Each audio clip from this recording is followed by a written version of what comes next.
এখন আমরা আরেকটি স্টোরি পড়ব, কমপ্লিটিং স্টোরি। আমাদের এই কমপ্লিটিং স্টোরিটা হচ্ছে a sly fox and a foolish crow, মানে হচ্ছে একজন ধুরন্ধর বা চালাক শেয়াল এবং হচ্ছে একজন ফুলিশ মানে হচ্ছে বোকা ক্রো, মানে হচ্ছে তোমার কাক, যেকে কাকটাকে আমরা ক্রো বলি। তাহলে দেখো এই কমপ্লিটিং স্টোরিটাও কিন্তু গুরুত্বপূর্ণ আগেরগুলোর মতো। দেখো এটা কিন্তু এই যে দেখো যশোর বোর্ডে 2015 সালে এসেছে, এর পরবর্তীতেও অনেকগুলো বোর্ডে এসেছে, আমার বইটা যেহেতু একটু আগের এই জন্য। আর তোমাদের এই জিনিসটা শুধুমাত্র যে বোর্ড পরীক্ষার জন্য ইম্পর্টেন্ট ব্যাপারটা তা না, এটা কিন্তু তোমাদের ক্লাস টেস্ট বা ক্লাসে যে এক্সামগুলো হয় বা স্কুলে যে এক্সামগুলো হয় সেইগুলোও সমানভাবে গুরুত্বপূর্ণ। তাহলে চলো আমরা কমপ্লিটিং স্টোরিটা পড়ি। Read the beginning of a story, আগের কথাগুলোর মতো এখানে বলতেছে, দেখো রিড পড়ো, দ্য বিগিনিং শুরুটা, বিগিনিং মানে হচ্ছে শুরু, রিড মানে হচ্ছে পড়া, অফ এ স্টোরি একটি গল্পের, স্টোরি মানে গল্প, একটি গল্পের শুরুটা পড়ো। রাইট 10 নিউ সেন্টেন্সেস, রাইট লিখো 10 10টা বা 10টি বা 10 নিউ নতুন সেন্টেন্সেস বাক্য, টু কমপ্লিট পরিপূর্ণ করতে দ্য স্টোরি গল্পটা পরিপূর্ণ করতে আরও 10টি নতুন শব্দ লিখো, 10টি নতুন বাক্য লিখো। তাহলে চলো আমরা গল্পটি পড়ি। গল্পতে কী বলতেছে দেখো, ওয়ান ডে মানে হচ্ছে একদিন, এ ক্রো, ক্রো মানে হচ্ছে তোমার কাক, একদিন একটি কাক স্টোল মানে হচ্ছে চুরি করা, একটি কাক চুরি করলো, এ পিস মানে হচ্ছে টুকরা, এ পিস যেহেতু রয়েছে তাহলে একটি টুকরা অফ মিট, মাংসের, মিট মানে হচ্ছে মাংস, তার মানে একদিন একটি কাক এক টুকরা মাংস চুরি করলো। ইট ফ্লিউ অ্যাওয়ে এটা উড়তেছিল, আমরা জানি ফ্লাই মানে হচ্ছে ওরা, এই ফ্লাই থেকেই ফ্লিউটা এসেছে। ইট ফ্লিউ অ্যাওয়ে এটা উড়তেছিল, অ্যান্ড সেট বসেছিল, on the branch of a tree একটি গাছের যখন ডালপালা আছে বা শাখা প্রশাখা আছে সেই শাখাটাকে কিন্তু আমরা ব্রাঞ্চ বলি। তাহলে দেখো সেট বসেছিল, অন দ্য ব্রাঞ্চ একটি শাখার উপরে বা একটি ডালের উপরে, অফ এ ট্রি গাছের একটি ডালের উপরে সে কী করেছিল, বসেছিল। ইট ফ্লিউ অ্যাওয়ে, ঠিক আছে, ইট ফ্লিউ অ্যাওয়ে এটা উঠতেছিল, and sat on the branch of the একটি গাছের ডালে বসলো। সাডেনলি এ ফক্স, দেখো এরপরে ডট ডট ডট ডট শুরু, তার মানে হচ্ছে এরপর থেকে তোমাকে গল্পটা লিখতে হবে। তাহলে চলো আমরা গল্পটা পড়ি। এই পর্যন্ত দেখো লেখাই আছে, one day a crow stole a piece of meat, it flew away and sat on the branch of tree. Suddenly a fox এই পর্যন্ত আমাদের দেওয়া ছিল, এরপর থেকে আমাদের পরবর্তীগুলো করতে হবে। দেখো সাডেনলি এ ফক্স নোটিস মানে হচ্ছে দর্শন করা বা দেখা বা কোনো কিছুকে আকর্ষণ করা বা তোমার হচ্ছে দৃষ্টি ইয়া করা আর কি, নোটিস করা। আমরা বলি না তোমার জিনিসটা আমি নোটিস করেছি বা তোমার এই জিনিসটা আমি দেখেছি, এই দেখাটাকেই নোটিস বলা হয়। তাহলে suddenly a fox notice, suddenly মানে হচ্ছে হঠাৎ করে, ঠিক আছে, এ ফক্স মানে হচ্ছে একটি শিয়াল, নোটিস দেখলো, the meat in the crow's beak, ঠিক আছে, মিট ইন দ্য ক্রাউস বিক মানে হচ্ছে, বিক মানে হচ্ছে তোমার ঠোঁট, ঠিক আছে, বিক মানে হচ্ছে তোমার ঠোঁট। তার মানে হচ্ছে বলতেছে এখানে যে দেখো সাডেনলি হঠাৎ করে একটি শিয়াল নোটিস করলো যে এক টুকরা মাংস বা মাংসটি তোমার হচ্ছে যে কাক রয়েছে সেই কাকের ঠোঁটের মধ্যে লেগে আছে বা সেই কাকের ঠোঁটের মধ্যে আছে। Suddenly a fox notice the meat in the crow's beak, তার মানে হচ্ছে তোমার হচ্ছে কাকের ঠোঁটের মধ্যে মাংসটি রয়েছে, এই জিনিসটা কী করলো, শিয়ালটি নোটিস করলো বা দেখলো।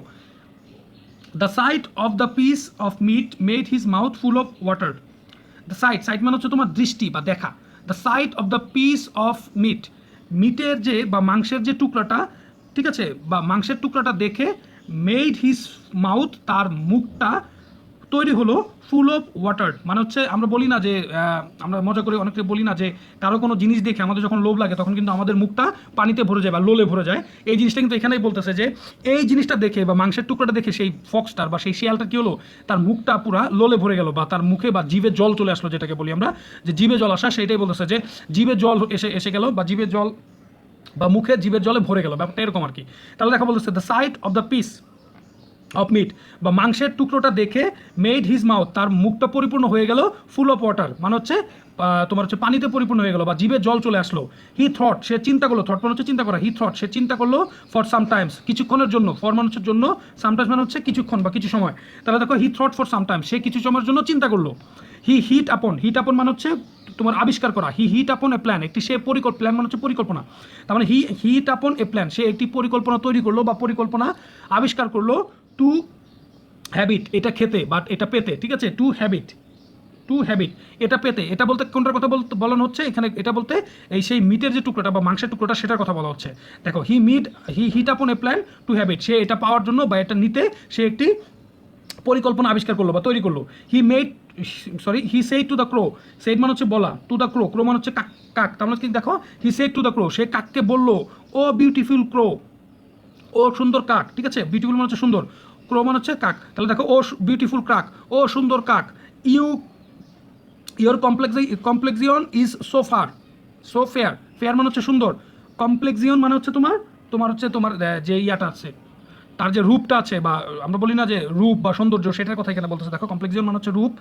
ইজ সো ফেয়ার, ফেয়ার মানে হচ্ছে সুন্দর, তার মানে দেখো ও বিউটিফুল ক্রো মানে হচ্ছে ও সুন্দর কাক, ইওর কমপ্লেক্সিয়ন ইজ সো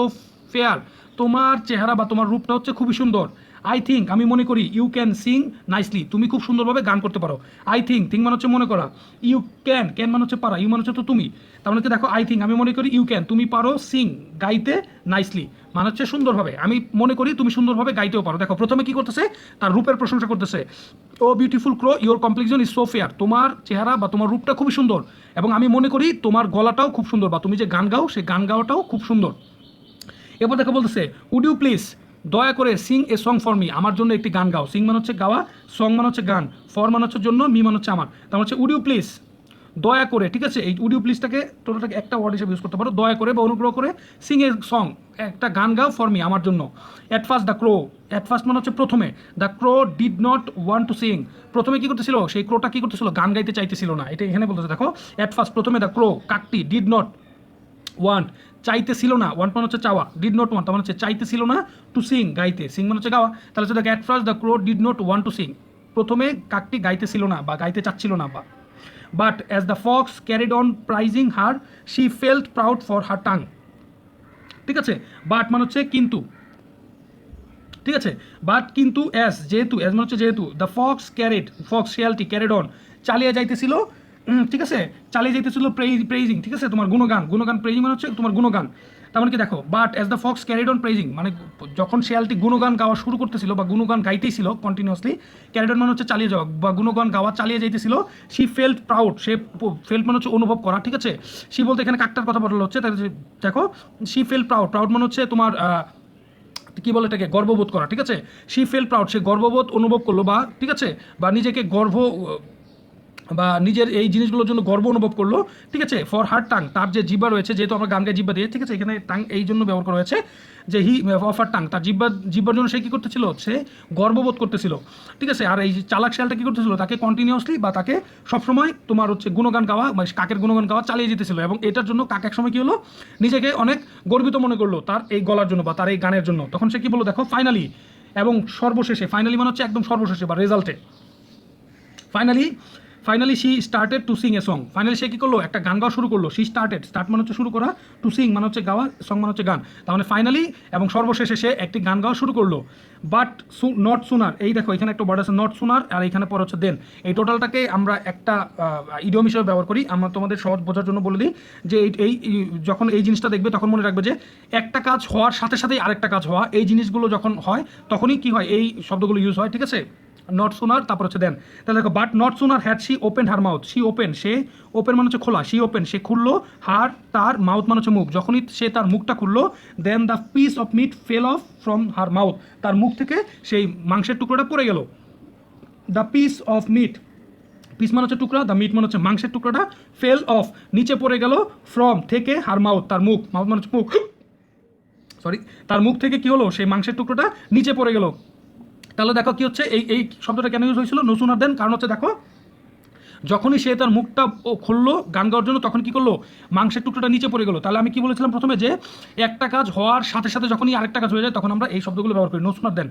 তাহলে দেখো but no sooner had she open her mouth than the piece of meat fell off from her mouth, যখনই সে তার মুখটা খুললো গান গাওয়ার জন্য তখনই সেই মাংসের টুকরোটা নিচে পড়ে গেল। দ্য ক্লেভার ফক্স, ক্লেভার মানে হচ্ছে চালাক, দ্য ক্লেভার ফক্স সেই চালাক শিয়ালটি, টুক ইট, ঠিক আছে, টেক থেকে এই টুকটা এসেছে, টেক মানে হচ্ছে নেওয়া, এই টুক মানে হচ্ছে তাকে নিয়েছিল, তাহলে দেখো দ্য ক্লেভার ফক্স টুক ইট, এই ক্লেভার ফক্স বা চালাক শিয়ালটি টুক ইট মানে এটা নিয়েছিল, অ্যান্ড রান ওয়ে দৌড়ে পালিয়ে গেল, রান মানে হচ্ছে দৌড় দেওয়া, অ্যাওয়ে মানে হচ্ছে মানে দৌড়ে পালিয়ে গেল বা দৌড় দিল, ঠিক আছে। The crow had paid, the crow কাকটি হ্যাড পেইড মানে হচ্ছে পরিশোধ করা, এ হেভি মানে হচ্ছে প্রচুর, প্রাইস একটি প্রচুর বা অনেক বড় একটা মূল্য দিল বা মূল্য পরিশোধ করলো, ফর জন্য, হিজ তার, ফুলিশনেস মানে হচ্ছে বোকামি, ঠিক আছে, তার বোকামির জন্য সে কী করলো, একটি বা অনেক বড় একটি মূল্য পরিশোধ তাকে করতে হলো। কী মূল্যটা ছিল, যে তার যে মাংসের টুকরাটা ছিল সেই মাংসের টুকরা সে হারিয়ে ফেললো তার বোকামির জন্য। সো এই ছিল বেসিক্যালি এই sly fox and a foolish crow তোমার গল্পের স্টোরিটা আশা করছি ভালো লেগেছে। ভালো লাগলে অবশ্যই লাইক করবে, কমেন্টস করবে আর সাবস্ক্রাইব করতে ভুলবে না। বেশি বেশি শেয়ার করো। আমাদের ফেসবুক পেজেও কিন্তু